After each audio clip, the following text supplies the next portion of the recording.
Good day, I'm Robert Tan, and here's the NBN coverage of the U.S. elections. Today's focus, day one of the Republican National Convention in St. Paul, Minnesota. Senator John McCain says this is not a time for politics or celebration, but a time for service to come together as Americans and assist the residents of the Gulf states affected by a hurricane. The impact of Hurricane Gustav has been less than the feared repeat of the Category 5 storm Katrina that ravaged the city of New Orleans 3 years ago. The storm's eye did come ashore briefly before veering off to the western portion of Louisiana. The storm hit 5 miles south of the evacuated New Orleans Monday. The New Orleans area has been mandatorily evacuated by nearly 2 million people. The force of the hurricane extended outward as far as 70 miles from the eye of the storm. Gale force winds extended outward up to 230 miles. Republican John McCain says Hurricane Gustav will determine whether he accepts his party's U.S. presidential nomination in person or from the Gulf Coast. Events have been sharply cut back at the first day of the Republican National Convention.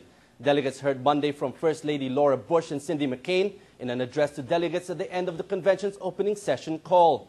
Bush said that she and Cindy McCain will be doing an event at the close of business around 6 p.m. to inspire the delegates.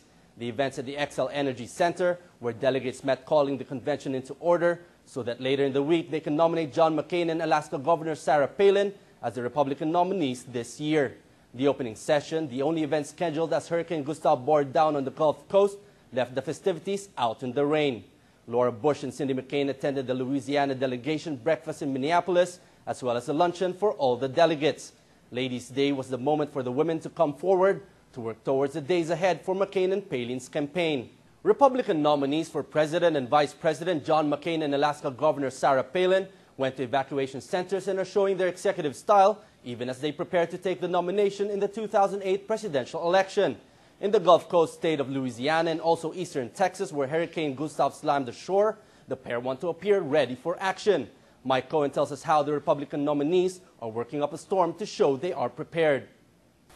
Senator John McCain's campaign slogan for his convention is Country First, putting people ahead of politics. Well, of course, this the nominees for the presidential race in the Republican Party didn't want to be seen as celebrating while people in the Gulf Coast of the USA to their south 300 million other Americans on behalf of our fellow citizens. It's a time for action. So we're going to suspend most of our activities tomorrow except for those absolutely necessary. So ahead of time, I want to thank all my fellow Republicans as we take off our Republican hats and put on our American hats. I don't think so. The senator's acting like a leader, as a president, saying, look, I'm going to make decisions. These aren't very popular decisions. Situation with a convention. But what comes first is taking care of this country and people who are in need and what's going to be needed in the Gulf Coast. And I'm one that lived that experience through Katrina. And I'll simply tell you that he's right on the mark. We'll see what happens, but thank goodness we are ahead of it this time around. And even how devastating the storm may be, we've taken better precautions than was for Katrina. McCain has visited the area prior to the arrival of the storm and was briefed on preparedness, as well as the deployment of National Guard troops from several nearby states, which have been sent to help out. Illinois is one of those who sent National Guardsmen to assist Louisiana and prevent evacuated residents from fears of losing more property, not to the storm, but to looters. I'm here at the National Convention, going to be supporting John McCain.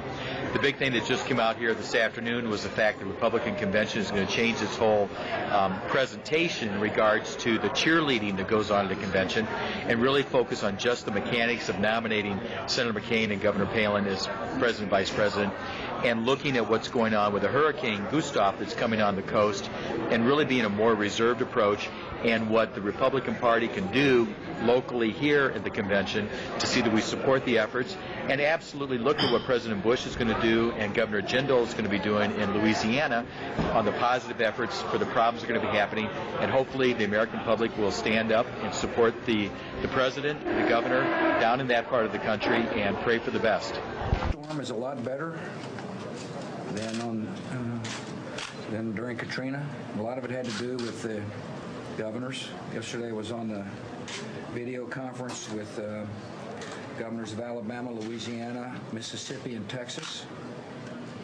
There was clearly a spirit of sharing assets, of listening to somebody's problems and saying, how can we best address them? The federal government is very much involved in helping the states. Our job is to assist. So Secretary Paulson is with me today. He heads FEMA. I do want to thank the state of Texas and other states for welcoming citizens from Louisiana. It's been a huge evacuation. SOT, SOT. At the convention, the opening was low-key. Amidst the surprise of the VP choice, Senator McCain's decision to pick Sarah Palin has had a wide level of support among Republican camps. The decision shows a more proactive change than the Democratic ticket, which is seen as weighed down with tired post-convention rhetoric, something that John McCain doesn't even want to play with or catch up to. I see Texas back there.